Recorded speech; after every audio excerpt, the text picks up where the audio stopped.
Olá! Chegamos na 13ª lição do curso Crescendo na Vida Cristã. Na semana passada falamos sobre quem é Deus. Hoje falaremos sobre o conhecimento de Deus. Guarde no coração. Conheçamos e prossigamos em conhecer o Senhor. Oséias 6:3. 3 perguntas para reflexão. Pense e responda. Preciso conhecer melhor a Deus? Será realmente necessário? Não basta o que já sei sobre Deus? Conhecer a Deus é importante para melhorar a nossa adoração, aumentar o nosso discernimento e desfrutar de um melhor relacionamento com Ele.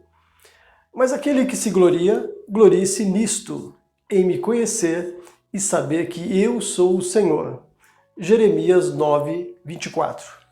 A maior riqueza que uma pessoa pode obter é o conhecimento de Deus.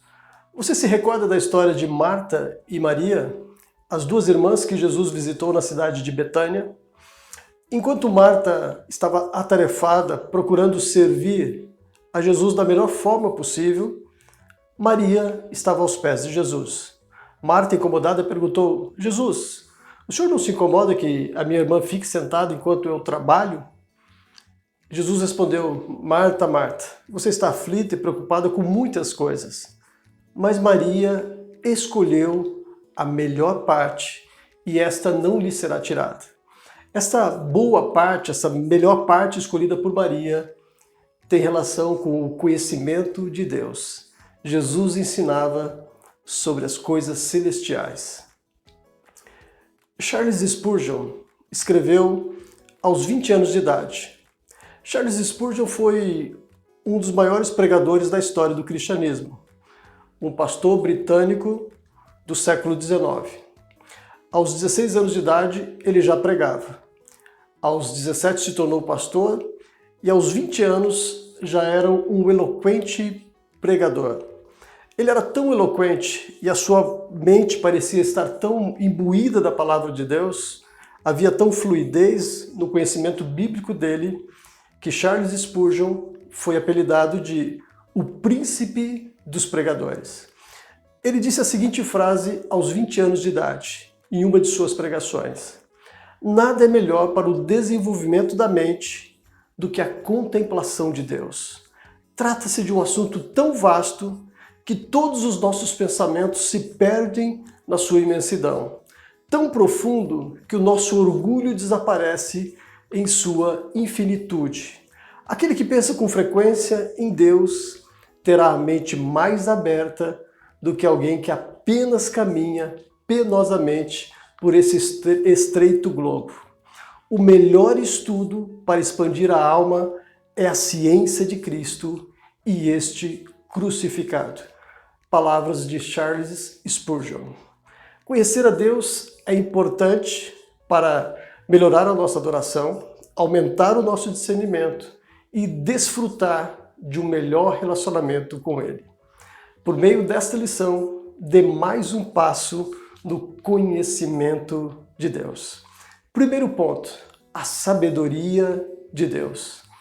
Sabedoria divina é o atributo de Deus pelo qual Ele sempre produz os melhores resultados possíveis com os melhores meios possíveis. Frase de H.B. Smith. Com Deus estão a sabedoria e a força. Ele tem conselho e entendimento. Jó 12:13. A sabedoria, em sua plenitude, somente é encontrada em Deus. Deus é naturalmente, inteiramente e invariavelmente sábio. Ele é sábio em tudo aquilo que fez, faz e fará. Podemos ler em Jó 9:4. Ele é sábio de coração e grande em poder. Sabedoria e poder andam juntos. Em Deus, a sabedoria sem limites e o poder infinito estão unidos. E por isso, Ele é de total confiança. Nunca falha e está sempre ativo. Todas as obras da criação testemunham a sua sabedoria. Na Bíblia, a todo instante, confrontamos-nos com a sabedoria de Deus agindo na vida dos seus servos, levando-os a uma santificação pessoal. Assim foi com Noé, Abraão, José, Moisés, Daniel, Jó, Paulo e tantos outros. Essa mesma sabedoria que orientou o caminho dessas pessoas, homens e mulheres, ainda dirige a vida do crente hoje. Mas o que é a sabedoria de Deus? Duas respostas possíveis. Sabedoria divina é o atributo de Deus pelo qual ele sempre produz os melhores resultados possíveis com os melhores meios possíveis. É a frase que lemos anteriormente de H.B. Smith. Uma outra resposta muito interessante é de A.W. Tozer. A sabedoria, entre outras coisas, é a capacidade de planejar os fins perfeitos e atingir esses fins pelo meio mais perfeito. Duas lindas definições de sabedoria de Deus. O segundo ponto, a graça de Deus. A graça é sua bondade derramada, apesar do demérito e da dívida humana. Pela sua graça, Deus nos imputa merecimento, onde não havia merecimento algum, e declara isento de dívida aquele que antes era devedor de tudo.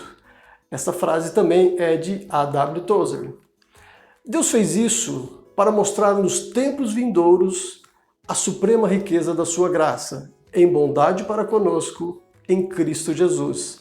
Efésios 2:7. A graça de Deus é o amor manifestado livremente aos pecadores culpados, apesar de sua falta de merecimento. A graça surge no fundo do coração de Deus, do abismo incompreensível do seu ser santo. Mas o canal pelo qual os homens recebem a graça é Jesus Cristo, crucificado e ressurreto. Porque pela graça vocês são salvos, mediante a fé. E isto não vem de vocês, é dom de Deus. Efésios 2:8. Graça e salvação estão sempre juntas.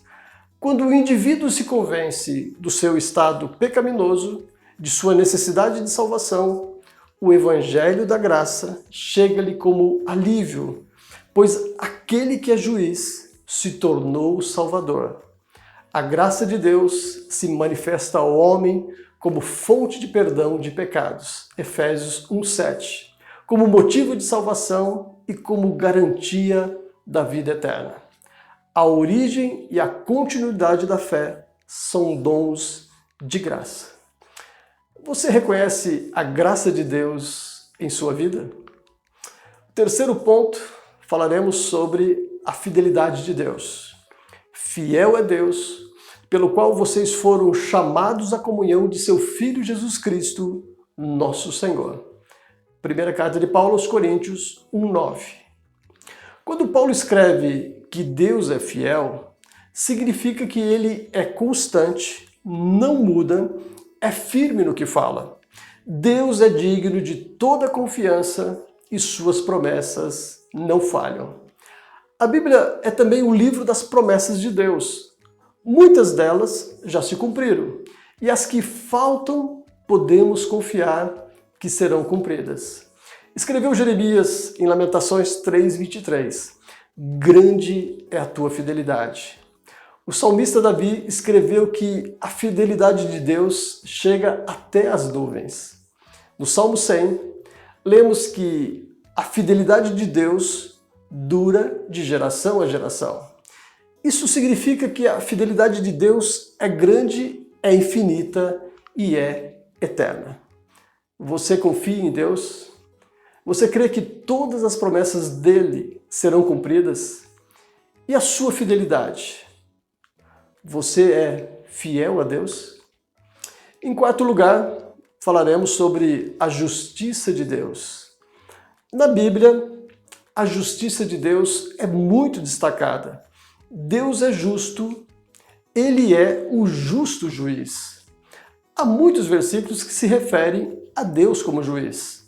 Deus julga, ele julgou Adão e Eva, julgou o mundo corrupto nos dias de Noé, julgou Sodoma e Gomorra, julgou os egípcios enviando-lhes as 10 pragas, julgou Ananias e Safira e muitos outros. Deus é o juiz. A um ele humilha, a outro ele exalta. Salmo 75, 7. Deus é justo, ele é o justo juiz. Encontramos esta frase no Salmo 7, 11. Juiz é uma pessoa com autoridade para julgar segundo a prova dos autos e segundo o direito. É identificada com o que é bom e é certo, com sabedoria para discernir a verdade e com o dever de declarar a sentença. Escrevendo à Igreja de Roma, Paulo exorta: considerai, pois, a bondade e a severidade de Deus, para com os que caíram, severidade, mas para contigo a bondade de Deus, se nela permaneceres. Romanos 11, 22. Você crê na justiça de Deus? Em quinto lugar, falaremos sobre a santidade de Deus. Isaías 6, 3 diz: Santo, santo, santo é o Senhor dos exércitos. Toda a terra está cheia da sua glória. Deus é santo e isso significa a sua absoluta pureza. Ele não peca e abomina o pecado. Santidade é a própria natureza de Deus. Ele é a essência da santidade. Assim como Deus é santo, devem ser considerados santos o serviço e a adoração que são prestados a Ele. A santidade é um imperativo na vida cristã.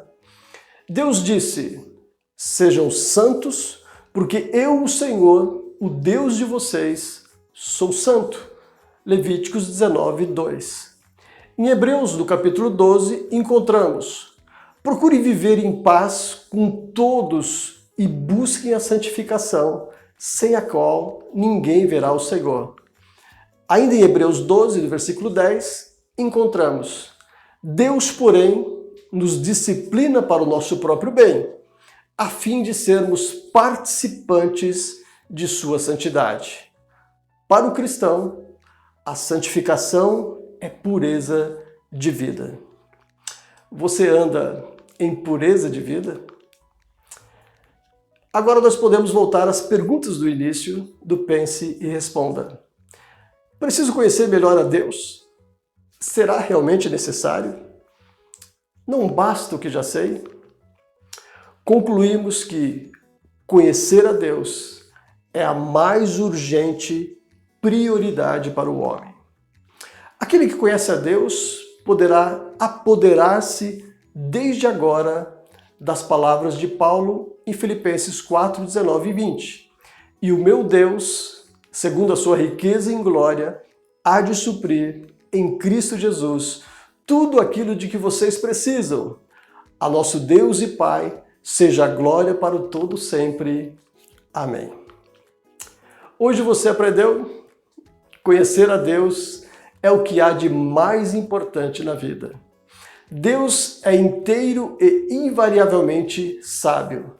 A graça de Deus se manifesta ao homem como fonte de perdão de pecados, como motivo de salvação e como garantia da vida eterna. Deus é fiel e sua fidelidade é grande, infinita e eterna. Deus é justo, ele é juiz e julga com justiça. Deus é santo, ele é a essência absoluta da santidade. Deus não peca e abomina o pecado. Você deve prosseguir em buscar o conhecimento de Deus. Assim encerramos essa lição. Muito obrigado. Deus os abençoe. Até a próxima.